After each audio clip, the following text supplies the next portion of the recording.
Permanent tissues. എന്താണ് permanent tissues? Cell division process നടക്കാത്ത type of ടിഷ്യൂസിനെ ആണ് നമ്മൾ പെർമനന്റ് ടിഷ്യൂസ് എന്ന് വിളിക്കുന്നത്.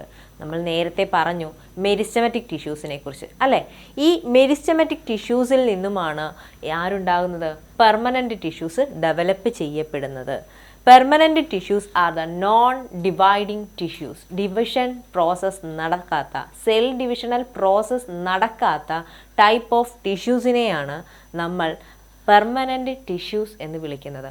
ഇങ്ങനെയുള്ള പെർമനന്റ് ടിഷ്യൂസ് പ്ലാന്റ് ഗ്രോത്തിന് സഹായിക്കുകയല്ല, പകരം അവരുടെ പല ടൈപ്പ് ഓഫ് ബോഡ്ലി ആക്ടിവിറ്റീസിന് സഹായിക്കുകയാണ് ചെയ്യുന്നത്. Do they have permanent tissues too? നമ്മുടെ ബോഡിയിലുണ്ടോ പെർമനന്റ് ടിഷ്യൂസ്? നമുക്കറിയില്ല. പക്ഷേ പ്ലാന്റ് ബോഡിയിൽ നമുക്ക് ഷുവറായിട്ടും പറയാം പെർമനന്റ് ടിഷ്യൂസ് അവിടെ കാണപ്പെടുന്നുണ്ട്. എവിടെയാണ് permanent tissues?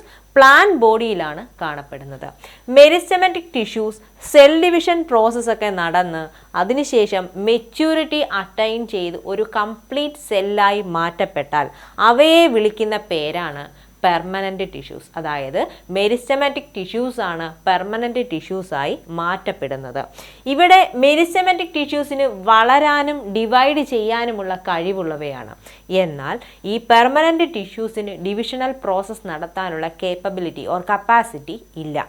Meristematic tissues permanent ടിഷ്യൂസായി മാറ്റപ്പെടുമ്പോൾ ഇവയെ രണ്ടായി ക്ലാസിഫൈ ചെയ്ത് വെച്ചിട്ടുണ്ട്. പെർമനന്റ് ടിഷ്യൂസിനെ രണ്ടായി ക്ലാസിഫൈ ചെയ്ത് മാറ്റിയിട്ടുണ്ട്. Simple tissues and complex tissues. Simple tissues എന്ന് പറയുന്നത് സെയിം ഫങ്ഷൻ ചെയ്യുന്ന ഒരേ ടൈപ്പ് ഓഫ് ടിഷ്യൂസിനെ ഒന്നിച്ച് ചേർത്ത് വിളിക്കുന്ന പേരാണ് സിമ്പിൾ ടിഷ്യൂസ് എന്ന്. സിമ്പിൾ സ്ട്രക്ചറാണ് അവയ്ക്കുള്ളത്. അവയുടെ സെല്ലുകളും similar function ചെയ്യുന്നവയായിരിക്കും.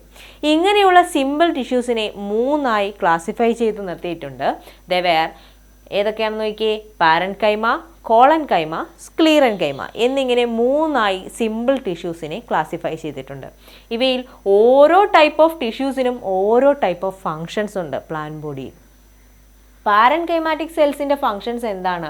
They act as A filler. ഒരു ഫില്ലർ ലൈക്ക് പ്രോസസ്സാണ് പാരൻകൈമാറ്റിക് സെൽസ് ചെയ്യുന്നതെങ്കിൽ കോളൻകൈമ ആ പ്ലാന്റ് ബോഡിക്ക് വേണ്ടുന്ന സപ്പോർട്ടും സ്ക്ലീറൻകൈമ അവയ്ക്ക് വേണ്ടുന്ന പ്രൊട്ടക്ഷനുമാണ് പ്രൊവൈഡ് ചെയ്യുന്നത്. അപ്പോൾ പാരൻകൈമ, കോളൻകൈമ, സ്ക്ലീറൻകൈമ എന്നിങ്ങനെ മൂന്ന് ടൈപ്പ് ഓഫ് ടിഷ്യൂസ് ഉണ്ട്. ഇവയുടെ എല്ലാം ഫങ്ഷൻസ് എന്തൊക്കെയാണെന്ന് നിങ്ങൾക്ക് മനസ്സിലായല്ലോ.